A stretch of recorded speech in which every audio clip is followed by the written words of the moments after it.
Sometimes when I'm eating meals with other people, I'll notice someone who seems to enjoy the second helping of food almost more than the first.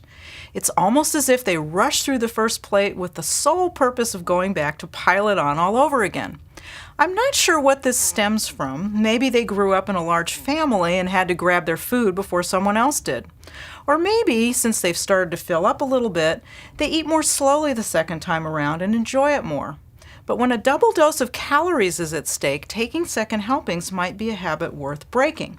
It might help to pretend you're in a restaurant where, with few exceptions, there are no refills. But if that doesn't work, here are some tips that help you avoid that extra helping without a second thought. Avoid serving food at the table family style. When the serving dishes are there in front of you, you're much more likely to grab just a little bit more, and those extra spoonfuls can really add up. Instead, dish out portions in the kitchen. That way, even if you are tempted to grab another plateful, you'll have to get out of your chair first, which might make you stop and think twice. Put away the extra food right away. After everyone's been served, set aside a portion for the next day's lunch or stash leftovers in the freezer. Eat in courses. For one thing, it will slow you down and help you savor your food and help you enjoy your meal from the first bite to the last.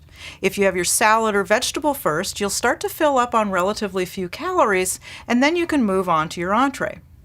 Focus on the food. Meals are more satisfying when they're enjoyable, which involves more than just the food itself. So put on some music, set the table, and make your meal attractive to look at. Try not to work, watch TV, or surf the net while you're eating.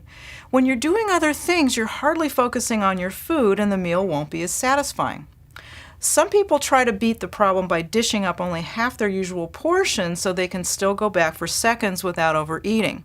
If you're really diligent, this might work, but you aren't really breaking the habit since you're still going back for seconds.